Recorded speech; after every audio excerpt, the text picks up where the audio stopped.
엊그제 지금 바이든 대통령이 와 있죠. 바이든 대통령이 와가지고 제일 먼저 간 곳이 어디입니까? 삼성 평택 공장을 갔죠. 평택 반도체 공장. 그건 뭘 의미할까요? 제가 햇볕이 따가워서 약간 뒤로 좀 가겠습니다. 그러죠. 반도체 공장을 제일 먼저 갔습니다. 그거는 그만큼 경제가 중요하다고 하는 것이죠. 우리가 흔히 말하는 자본주의 사회에서의 가장 중요한 것은 생산 공장이거든요. 즉, 그 지역을 먹여 살릴 수 있는 먹거리가 어디냐라고 하는 것이죠. 생산 기지를 먼저 간 것입니다. 그러면 나주에 왔을 때 나주의 생산 기지는 어디였을까요? 조선시대. 조선시대 안 살아봐서 모르시죠? 예, 안 살아봤으면 얘기를 하지 마세요. 괜히 뭐 복잡하게. 저는 살아봤기 때문에 얘기를 감히 말씀드릴 거예요. 제가 나이가 젊어 보이죠? 제가 민증을 까서 보여드릴 수 없고, 제가 고려 말부터 조선시대를 살면서 왜 살았냐고 이제 누가 그런 얘기 하겠죠. 제가 살아봤습니다. 간접적으로. 책을 너무 많이 봤어요. 봐도 너무 많이 봤어요. 봤는데 이거는 여러 가지 얘기를 해야 되겠구나. 그래서 제가 감히 다른 지역에 가면 이런 얘기들을 많이 합니다. 양무, 전남. 우리 이제 이순신 장군 얘기했죠. 양무 호남이면 시무 국가라고 하는데, 저는 양무 전남이면 시무 일본이라고 얘기를 합니다. 즉 전남의 모든 콘텐츠가 지금의 일본을 만든 거죠. 그래서 그런 이야기들을 많이 하는데, 우리는 그 콘텐츠를 지금 어떻게 관리하고 있느냐, 그런 얘기들을 주변 사람들이 많이 얘기합니다. 제가 사실은 집은 전남 곡성입니다만은 그 광주 전남을 오고 간 지가 지금 얼마 안 됐습니다. 제가 고등학교 졸업하고 광주에서 이제 고등학교를 졸업하고 대학을 이제 서울로 가기 시작하면서 그 뒤로 좀 한참을 안 왔어요. 그 가슴 아픈 이야기는 이제 5월 18일이죠. 그 이후로 좀 광주를 소외했어요. 어머니가 계시는데 불구하고 어머니가 서울에 오시거나 뭐 여러 가지 이유가 있었는데 다시 광주를 내려왔는데, 전남을 내려왔는데, 제가 떠났던 그 시절과 변함이 없어요. 그 변함이 없다는 것이 사실은 가장 큰 강점이자 어떻게 보면 좋은 콘텐츠가 될 수 있다는 것이죠. 저는 그래서 광주 전남의 미래를 본 겁니다. 그래서 최근 우리 지금 집사람도 여기 와 있는데, 우리 집사람한테 제가 농담으로 얘기합니다. 광주 전남 맨날 간다. 일주일마다 간다. 지금 목표가 그거다. 그리고 제가 사는 곳은 인천 계양입니다. 아이러니하게. 우리 아이들도 지금 2명이, 아들이 둘이 왔는데, 인천 계양에서 김포공항까지 10분이면 옵니다. 그럼 인천, 우리가 흔히 말하는 인천공항, 김포공항, 이게 지금은 지명이 바뀌었죠. 김포공항에서 광주 송정역까지 1시간이면 옵니다. 그럼 송정역에서 갈 수 있는 곳, 웬만한 곳 다 갈 수 있죠. 교통은 좋아졌죠. 근데 그 교통이 과연 얼마나 좋아졌느냐. 우리가 흔히 말할 때, 관광을 이야기할 때, 문화를 얘기할 때, 역사를 이야기할 때 가장 중요한 것이 접근성입니다. 그냥 농담처럼 우리 학생들한테 항상 수업 시간에 물어봅니다. 농담처럼.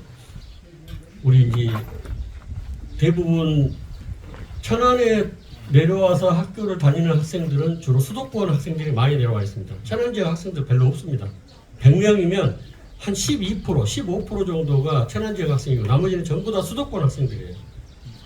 그래서 그 학생들한테 제가 물어봅니다. 농담처럼. 혹시 광주 전남을 구경 가보신 분, 관광을 목적으로. 그러면 한 10명도 안 됩니다. 그 10명 학생한테 또 물어봅니다. 어떤 목적으로 갔냐, 관광을 뭐뭐 봤냐라고 하면 할아버지 할머니 집이 거기여서 갔다.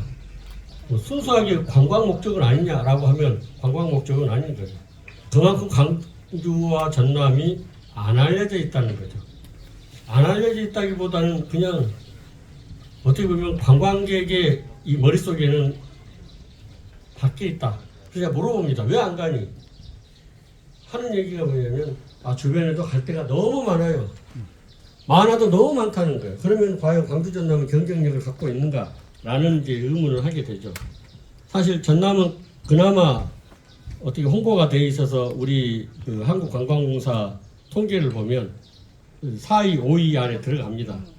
우리나라 지자체 17개 광역단체를 중심으로 보면, 근데 광주는 저 하위권에 머물러 있어요. 맨 꼴찌 아니면 10등 아니면 16위, 15위에 머물러 있어요. 광주도 사실은 그런 보고인데, 그래서 제가 광주 가서 얘기를 합니다. 이제 5.18이라고 하는 거, 다크 투어리즘 저는 싫어합니다. 다크 투어리즘이라고 하지 말고 평화와 인권, 민주를 노래하는 것으로 얘기하라. 그러면 충분히 승부가 가능하다. 그래서 제가 전남 와서도 똑같은 얘기를 합니다. 전남은 무엇로 얘기할 건가? 전남은 굳이 얘기하지 않아도 된다. 사람들이 일단 오게만 하면 성공한다. 왜? 전남에 오는 가는 집마다 먹을거리가, 또 즐길거리가, 또는 우리가 흔히 말하는 뻥카 구락, 우리가 흔히 말하는 옛날 구락 간다고 그랬죠. 노가리 까지 말하고. 그게 요즘에 영어로 바다 발음 말로 하면 스토리텔링입니다. 스토리텔링을 과연 무엇로 할 건가? 그 이야기들을 광주 전남에 가면 너무 많다. 특히 전남에 가면 그 보고들을 어떻게 관리하고 운영할 것인가. 그런 측면에서 봐야 되는데, 문제는 오늘 여기 보시면 나주 역사, 또 문화, 관광이라고 하는 것을 세 개를 다 붙여놨습니다. 근데 사실 역사와 문화와 관광은 같은 선상에 있는 것 같지만 전혀 결이 다릅니다. 역사와 문화라고 하는 것은 여행자를 위한 겁니다. 관광객을 위한 게 아니에요. 관광객은 역사 문화 별로 관심 없습니다. 그 사람들은 내가 생각하는 대로 갑니다. 그래서 관광객이라고 해요. 근데 우리가 관광과 여행을 그냥 동일선상에 보고 있죠. 학문적으로 접근했을 때는 좀 더 면밀하게 봅니다. 우리가 여행자를 영어로 얘기하면 트래블러라고 그럽니다. 그 트래블이라고 하는 단어에 트러바일, 라틴어의 고통, 고생, 고민이라고 하는 그 단어를 내포하고 있습니다. 그래서 우리가 여행을 떠나자 하면 그 고생하러 간다는 얘기입니다. 그래서 우리가 통상적으로 수학여행, 배낭여행 그러지 수학관광, 배낭관광 하지 않습니다. 그런데 우리가 잘못된 인식을 갖게 된 것은, 수학여행, 여러분들이 중고등학교 수학여행 가면 뭐합니까?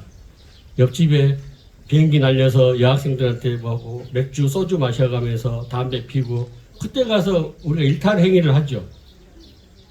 그러다 보니까 이게 수학여행이라고 하는 것을 잘못된 인식으로 배운 거죠. 수학여행에 갔으면 원래는 그 유럽사회에서 처음에 시작했습니다. 수학여행의 분어는 그랜드 투어라고 하는, 그래서 돈 있는 집 귀족들이 자기 자녀들을 교육시키기 위해서 전쟁통이었죠. 유럽의 십자군 전쟁 시절에 그랜드 투어가 유행했으니까. 당시에 자녀들을 해외에 내보내서, 또는 다른 지역에 내보내서 정말 보다 많은 견물을 쌓아와서 우리 집안을 일으켜라, 우리 집안을 지켜라라고 하는 관점으로 내보낸 겁니다. 그게 수학여행 효시예요. 그런데 우리는 그냥 수학여행이 사실은 묘하게 변질되어 갔죠. 또 배낭여행 마찬가지죠. 배낭여행, 배낭 하나 메고 집을 나서는 순간 고통, 고생, 고민입니다. 그래서 조금만 한 10km 걸어갔다가 내가 왜 나왔을까? 왜 이런 생각했을까? 그래서 전화 한 통 하죠. 엄마, 내가 잘못했어요. 내가 원래 그러려고 한 게 아니었는데, 엄마 이제 집에 돌아가면 열심히 일할게요. 열심히 공부할게요. 그러죠. 아니나 다를까? 열심히 해요? 다시 집에 오면 똑같죠. 이놈의 새끼가 그냥 공부 안 하고, 그 소리는 다 똑같습니다. 그래서 우리가 흔히 말하는 여행이라고 하는 것은 다르게 봐야 된다. 그래서 여행자는 고통, 고생, 고민을 통해서 가는 거고, 근데 관광객은 고통, 고생, 고민 아닙니다. 관광객의 시각은 뭐죠? 즐거움을 찾아 놀러 가는 사람입니다. 그 사람 자기 눈높이가 딱 정해져 있어요. 그래서 아까 여행자는 자기 집에 있는 것과 다른 화장실, 또 자기 집에 있는 숙소, 비슷한 거, 또는 더 모던한 시설을 가더라도 참고 견디고 인내합니다. 그게 여행의 참 의미이기 때문에. 하지만 관광객은 나왔는데 화장실이 막 더러워요. 무슨 푸세식이고, 우리 집은 비데인데 벨만 누르면 막 똥꼬에다 물도 싸주는데 그런 시설이 아니면 싫은 거예요. 화장실에 이 샤워기가 물이 안 나와. 그러면 막 짜증이 납니다. 여행자는 그런 것도 참아내가면서 여행을 합니다. 근데 관광객은 그게 싫어요. 또 관광객은 나가면 뭐가 있어야 돼요? 버거킹, 롯데리아, 맥도날드 이런 내 집 앞에 있던 편의점이든 패스트푸드점이든 이런 게 있어야만이 갑니다.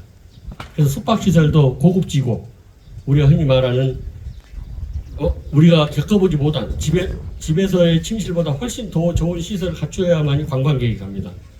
그런데 우리 전국이 지금 뭐합니까? 농촌관광이다 뭐하다 하면서 그냥 모든 사람들이 게스트하우스 한다, 펜션 한다, 민박한다 그럽니다. 관광객을 대하는 게 얼마나 힘든데요. 관광객을 대하기 위해서 관광식당과 일반 식당 다릅니다. 우리가 일반 식당과 관광식당 어떻게 다르지? 라고 하시는 분들인데 관광식당은 무궁화 한 개짜리가 붙어 있습니다. 거기 가면 여러분이 잘 아시는 TGI 프라이데이, 베니건스, 토니 로마스, 아웃백 스테이크, 빕스 이런 데 가면 그 관광식당들이에요. 그런 데 가면 어떻게 합니까? 종업원들이 어떻게 해요? 뭐 사라, 케네디 뭐 이런 친구들이 배지 달고 매니저들이죠. 홀 매니저들이 어떻게 합니까? 눈높이로 해요. 어디서 손님을 위에서 내려다보면서 뭐 시키려고요? 3명이 와가지고 짜장면 3개가 뭐예요? 둘이 시킨다고요? 뭐 1인 1품 시켜야 된다고요? 관광객 기분 나빠서 나갑니다. 그건 일반 식당이에요. 관광객의 식당은 뭡니까? 벌써 눈높이에서 뭐 드시겠어요? 메뉴 설명하죠. 그럼 오늘 생일인데 그럼 생일한다고 와서 막 옆에서 박수 쳐주고 기타까지 쳐줍니다. 케이크도 갖다 주고. 이게 관광식당이에요. 그런데 우리가 감히 관광객을 받아들이겠다고 그냥 숙박시설 몇 개 만들면 될 거라고 생각하는데 천만만만의 콩떡입니다. 제일 힘든 게 잠자리 만드는 거예요. 잠자리 봐주는 게 얼마나 힘든데요. 그래서 제가 농담으로 우리 고택 그 투어 하시는 분들한테 아니 종부가 우리 어머니도 이제 종부신데 내가 싫다. 나는 2번 다시 이거 못한다. 종부들이 연세가 많으세요. 우리 어머님 같으신 분들한테 잠자리 봐달라고 하는데 누가 합니까? 그거 힘들어요. 그러니까 고택 투어 하지 마라 제가 그럽니다. 기왕 할 거면 귀족 투어 하세요. 여러분 유럽에 가시면 그 고성 투어를 합니다. 그 고성 투어 1,000만 원짜리, 2,000만 원짜리 있습니다. 아직 혹시나 다음에 기회가 되시면 여유가 있으시면 한번 해보세요.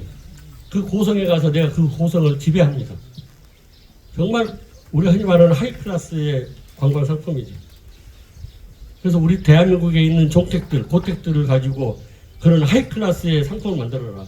어디서 뭐 2박 3일, 3박 4일 자고 고택에서 자는데 뭐 30만 원, 40만 원 주고 그냥 이건 아니다. 적어도 1,500만 원짜리, 2,000만 원짜리 정도 돼야 된다. 고성에 오면. 왜? 고성 자체에, 고택의 자체에 가지고 있는 콘텐츠들이 너무 많다. 거기서 들어오는 얘기, 우리 여기 좀 들리는 새소리, 그거 기본이다. 우리 흔히 말하는 사운드스케이프라고 합니다. 그 소리를 들으면서 그 소리 외적인 거, 내적인 거, 그걸 봐라. 그러면 대부분의 우리나라 고택들을 보면 조선시대입니다. 조선시대를 아까 제가 살아봤다고 했죠. 간접적으로. 우리가 세상을 간접적으로 경험하는 방법 중에 하나는 책을 많이 읽는 겁니다. 책을 많이 읽으면 내가 살아보지 않은 시대를 이해할 수 있습니다. 그러니까 조선시대에 보면 우리가 조선시대는 신분, 뭐 차별, 양반들 이런 문제가 있지 않나? 라고 얘기하는 거. 아까 이야기했던 것처럼 잘못된 역사로 또 흘러간 거예요. 우리의 역사는 시험을 보기 위한 역사입니다. 제가 학교 다닐 때 제일 싫었던 게 대체 이놈의 책 신학기 되면 책을 나눠줍니다. 이렇게. 저는 미안한 얘기지만 신학기 되면 책 나눠주면 시골에서는 책이 귀하니까 그 하루 보면 다 읽었어요. 다 읽고 나니까 이거 다 읽었는데 이걸 가지고 뭘 가르치려고 하지? 그러면 선생님은 그냥 그걸 가지고 차근차근 한 학기 또 1년 내내 이걸 가르칩니다. 그래서 내가 이거는 별 의미 없는데? 이거 책 읽어보라고 하면 되지. 책 나눠줬으면. 그리고 다른 얘기를 해줘야지. 그래서 사실은 저는 학교를 중간에 그만두고 싶었는데 부모님이 정말로 저를 개패듯이 패더라고요. 학교는 다녀라. 그래서 우리 애들은 안 보내야 되겠다. 내가 물어보고 의견을. 그래서 우리 애들은 학교를 안 다녔습니다. 그냥 본인들 하고 싶은 거 해라. 검정고시하고 배우고 싶은 거 해라. 왜? 책은 그냥 충분히 읽고 나머지는 세상을 배우는 게 훨씬 낫겠다 싶어서 본인들이 하고 싶은 걸 마음껏 해라고 했는데 그 역사책이 대표적인 사례입니다. 그 역사에 들어가 있는 귀중한 책들. 조선시대에서 어떤 지역에 가면 그 지역을 먹고 살리는 것은 바로 종택이었습니다. 고택. 또 양반집, 우리 아니면 사대부가 운영하는 그 집이었어요. 그 집에는 대표적인 게 뭐 있습니까? 40, 50명의 일하는, 우리 흔히 말하는 노비라고 얘기하는데 일하시는 분들이 계셨어요. 그러면 지금으로 말하면 중소기업체입니다. 그 집에서 안살림과 바깥살림으로 나뉘었습니다. 우리가 부인은 안살림을 하고 남편은 바깥살림을 했어요. 우리가 조선시대 양반들 얘기하면 책만 읽고 무슨 막 이상한 그 뭐라 그러죠? 풍류만 즐긴 걸로 생각하는데 그게 아닙니다. 그분들이 바로 경제활동을 하셨어요. 그게 바깥살림입니다. 그래서 그 안살림과 바깥살림을 나눠서 했는데 그 바깥살림을 중심으로 이야기하면 가장 대표적인 게 정원 가꾸기, 그 다음에 자녀 교육. 그래서 제가 요즘에도 전남도 교육청이나 이런 데다가도 얘기합니다. 이 자녀 교육에 대한 특히 이 종택이 가지고 있는, 고택이 가지고 있는 그 자녀 교육의 비법을 좀 전국적으로 보급했으면 좋겠다. 또 가장 중요한 거 이야기하지만 생산량을 늘리게 한 생산 계획을 세웠습니다. 그 지역에서의 생산이 늘어나면 늘어날수록 그 지역은 발전한 거죠. 그런 지역의 생산량이 늘어나면 그걸로 우리 집을 방문한 손님들에게 후하게 대접을 한 겁니다. 그런 비용들을 모아서 천석군, 만석군 되면 또 독립운동 자금으로 또는 다양한 지역사회 환원 활동들을 하셨어요. 뭐 그렇지 않은 분도 계시지만 우리가 일반화 시키기에는 그렇지 않다. 그렇다고 한다면 그분들이 했던 활동들 이걸 우리가 본받아야 된다. 심지어는 음식까지 했어요. 뭐 여러분이 잘 아시는 정약용 선생님은 자녀들에게 도시락을 싸서 보내줬습니다. 도시락을 싸서 보내줄 정도로 음식 솜씨도 좋았을 뿐더러 오죽했으면 그 자녀분이 아버지에게 쓴 편지 중에 원래 부자 간에는 대화 별로 없습니다. 뭐 혹시 여기서 그 부자 간에 또는 모자 간에 오신 분들 중에 들어보시면 아버지하고 대화를 10분 이상 하실 수, 5분 이상을 하실 수 있는 가족이 있으면 그건 정말 행복한 가족입니다. 그런 가족은 내가 우리 학생들한테도 처음 신학기 시작할 때 제 과목에서 얘기합니다. 혹시 아버지하고 캠핑을 갔다거나 아버지하고 5분 이상 휴대폰으로 대화할 수 있는 학생 나오시오. 제가 A+ 드리겠습니다. 그리고 수업 들어오지 마세요. 내 과목을 들을 이유가 없다. 내가 우리 학생들한테 내가 배워야 되겠다라고 했어요. 나는 아버지하고 5분 이상 대화 못한다. 그리고 아버지하고 캠핑 가본 적도 없다. 그냥 농담으로 얘기합니다. 제가 2007년도에 저희 아버지가 위암으로 돌아가셨는데 이런 이야기예요. 1990년도에 제가 아버지한테 신장 이식을 해드렸어요. 90년 1월 20일 날. 그러니까 17년 더 사셨는데 신장의 문제로 돌아가실 줄 알았는데 뜬금없는 위암으로 돌아가셔가지고 제가 돌아가실 때 농담으로 했어요.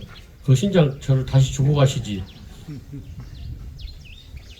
왜냐면 제가 너무 젊은 나이에 그 신장을 주다 보니까 제가 요즘에 최근에 느껴요. 아, 신장이 2개인 이유가 있었구나. 이제 하나만 있다 보니까 좀 여러 가지 애로사항이 있더라고요. 그래서 농담처럼 이제 그런 얘기 하는데 어찌됐든 부자 간의 대화를 얼마나 오래 할 수 있느냐 이것도 상당히 중요합니다. 그래서 그런 측면에서 우리가 그 지역사회에서의 어떤 갈등들 그런 구조들을 이 종택이 해결할 수 있는 것들이 너무 많다. 그렇죠. 우리가 흔히 말하는 요리도 남자가 했었고 그러면 여성들은 대체 뭘 했느냐라고 얘기합니다. 그때 당시에 조선시대에서는 그 생산 어떻게 보면 이제 수익을 내는 것 중에 하나가 길쌈, 우리 배 짜는 거 있었죠.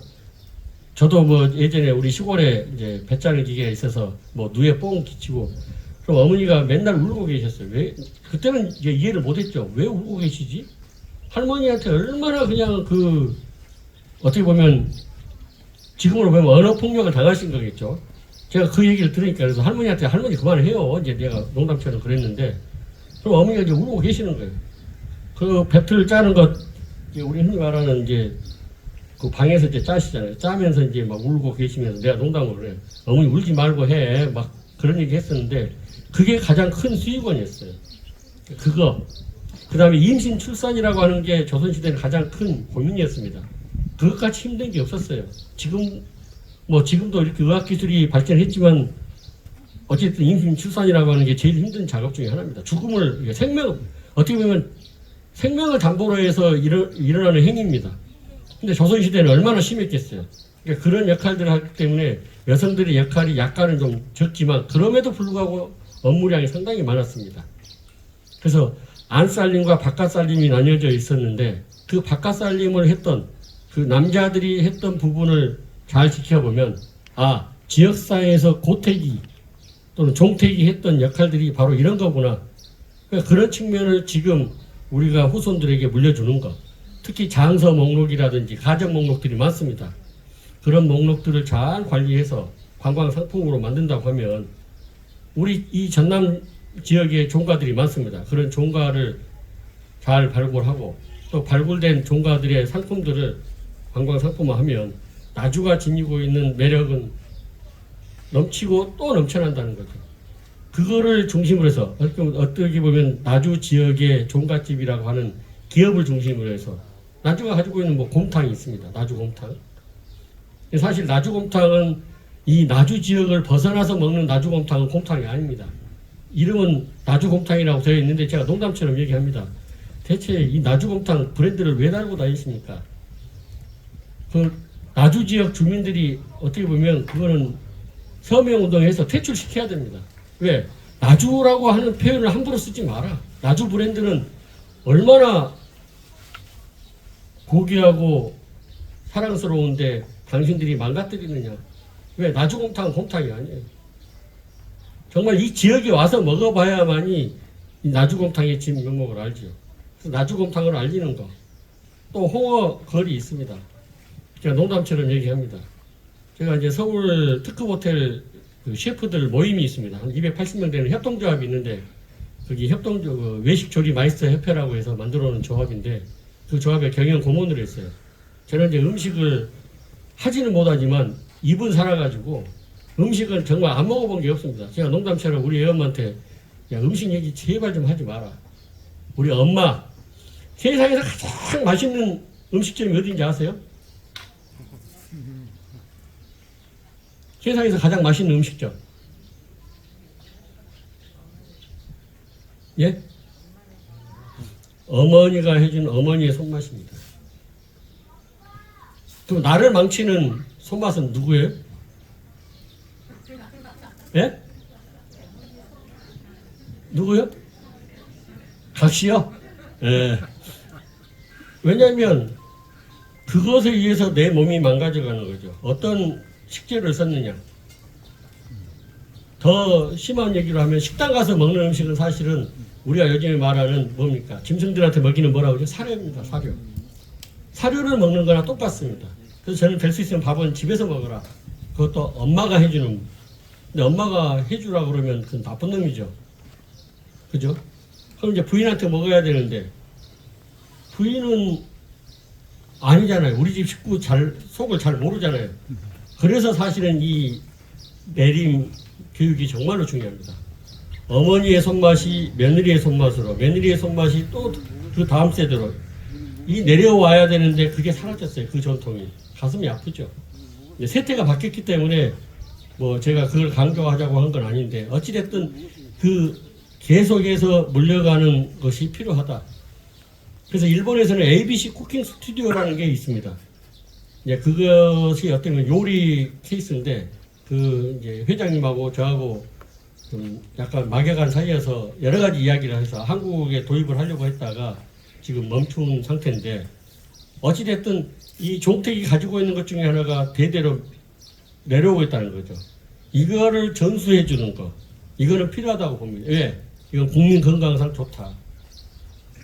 이게 가족의 음식, 우리가 흔히 말하는 뭐 약식 동원 이야기하죠. 약식 동원 얘기하지 않아도 좋은 음식 먹으면 요즘에는 식재료가 워낙 좋습니다. 예전에 식재료가 안 좋은데도 불구하고 음식을 맛깔나게 낸 거 보면 정말 대단한 거예요.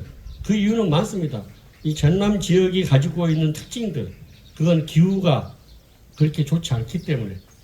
그 기후가 좋지 않다라고 하는 것은 여러 가지 이유죠. 뭐 우리가 흔히 냉장고가 없었고 또 하나 흉년이 들거나 풍년이 들면 음식이 부족하거나 또는 넘쳐나는 경우, 이런 경우를 대비해서 여러 가지 활동들을 합니다. 대표적으로 우리가 죽이 발전한 이유는 여럿이 나눠 먹으려고 이 밥 한 주먹 가지고 그냥 죽처럼 끓여서 나눠 먹은 겁니다. 또 조금 수가 줄어들면 물 말아 먹죠. 물 말아 먹는 이유 여러 가지입니다. 뭐 보관하기, 저장하기 힘들어서도 있지만 나눠 먹는데 한 두세 명이 나눠 먹을 수 있어요. 이제 혼자 먹을 때는 이제 비빔밥이나 이렇게 먹기도 하죠.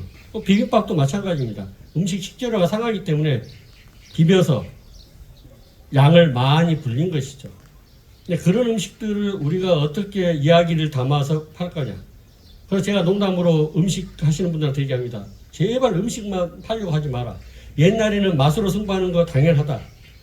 근데 지금 식재료가 좋기 때문에 맛 외에도 그 음식과 관련된 문화를 팔아라. 우리가 흔히 말하는 소반도 있죠. 나주 소반 유명하죠. 음식을 담아내는 그릇도 중요합니다. 어떤 그릇에 담아내느냐, 또 어떤 마음으로 내느냐는 다 똑같죠. 거기에 어떤 음악으로 음식을 내놓느냐.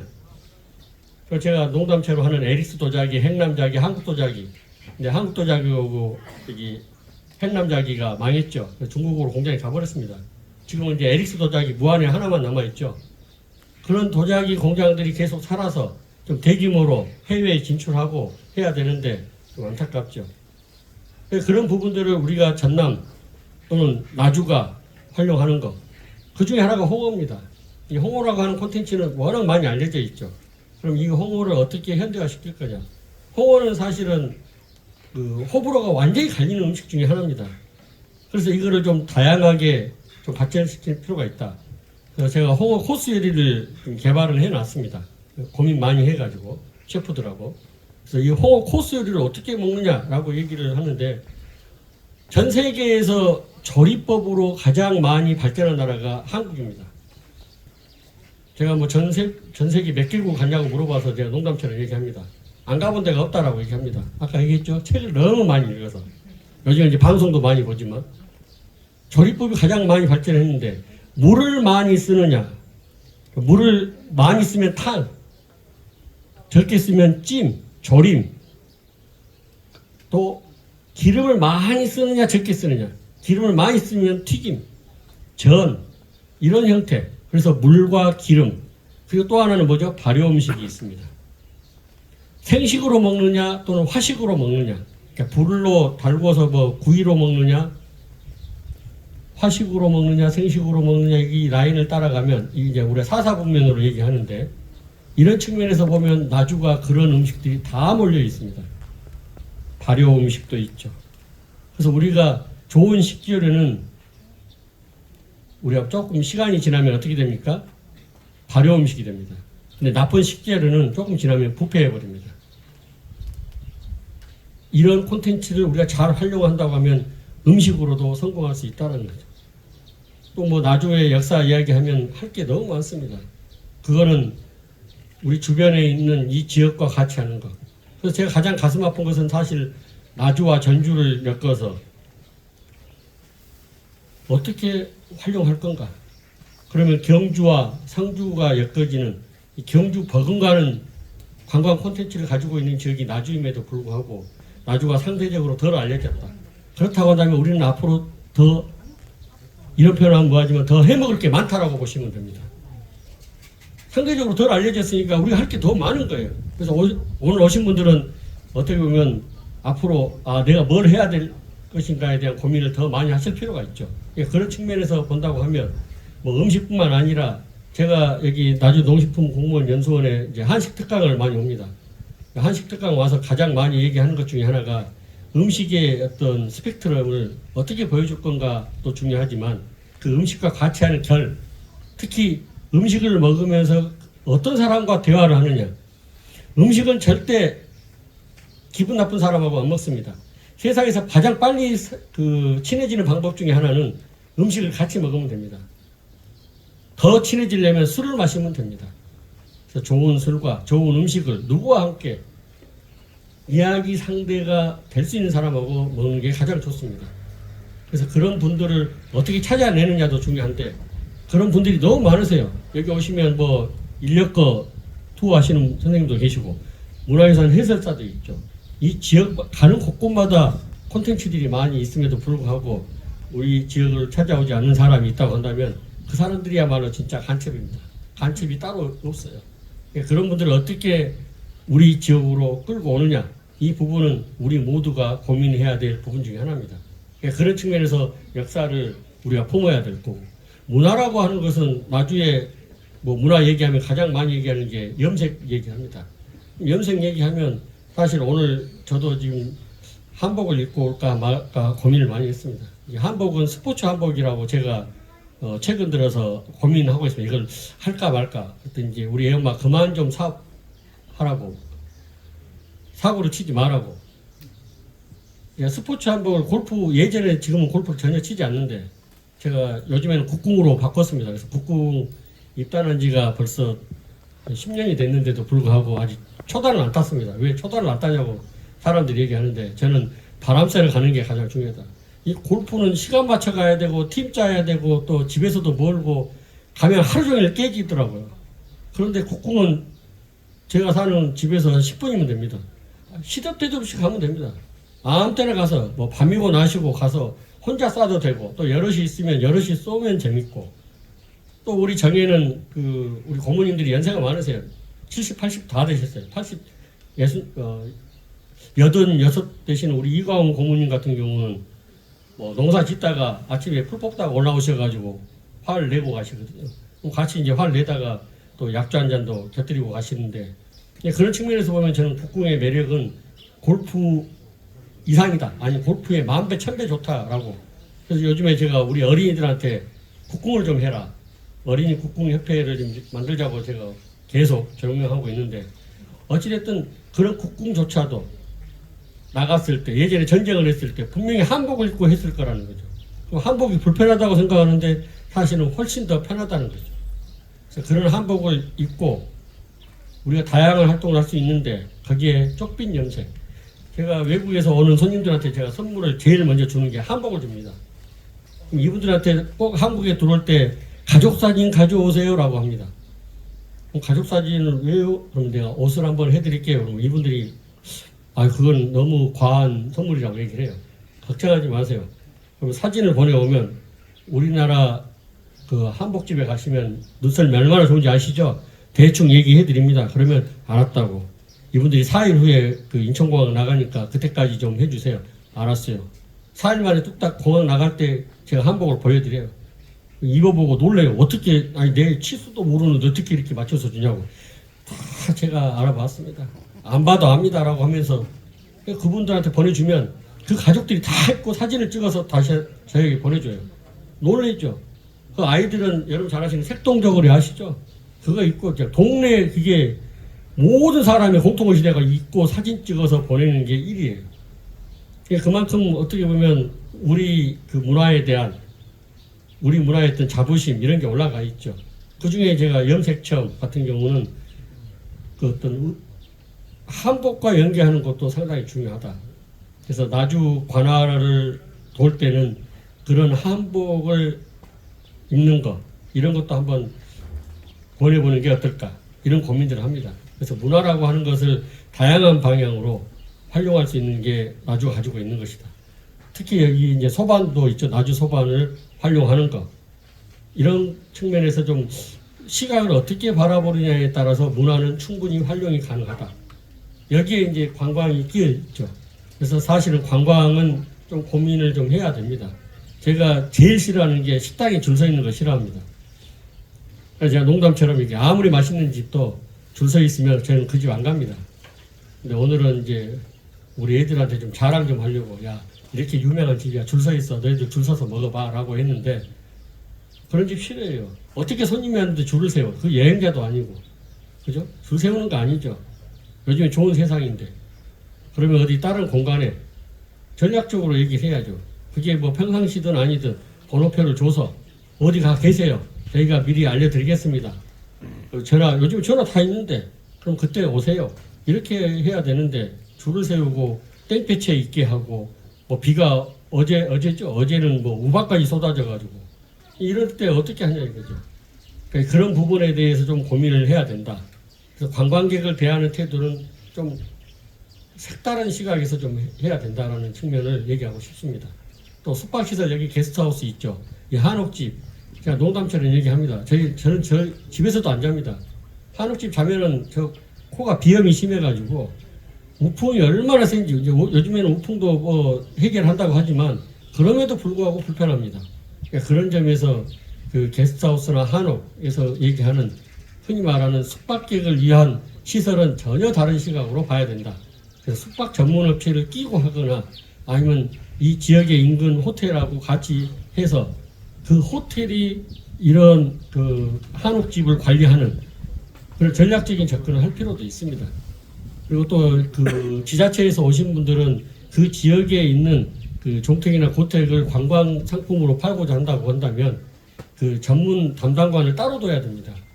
그분들은 어떻게 호텔맨들 또는 숙박업체 종사자들을 고용해서 그분들이 관리하게 해야지 그 해당 고택의 종부들이나 이분들에게 권하기는 상당히 힘들다. 그렇지 않으면 이게 상품이 지속성이 없습니다. 그리고 요즘에 이제 그 자녀들이 또 그걸 싫어합니다. 저도 오죽했으면 제가 지난번에 그 가가지고 이건 도저히 아니다라고 얘기할 정도인데 어찌됐든 그런 부분에 대해서 자녀들도 이걸 싫어합니다. 이게 지속성을 계속해서 가져가려고 한다면 새로운 시각으로 접근할 필요가 있다. 그런 측면에서 우리가 이 종택을 바라보는 게 필요한 시점입니다. 그런 시점들을 가지고 우리 사회자와 이야기를 나눌까 합니다. 이상입니다. 고맙습니다.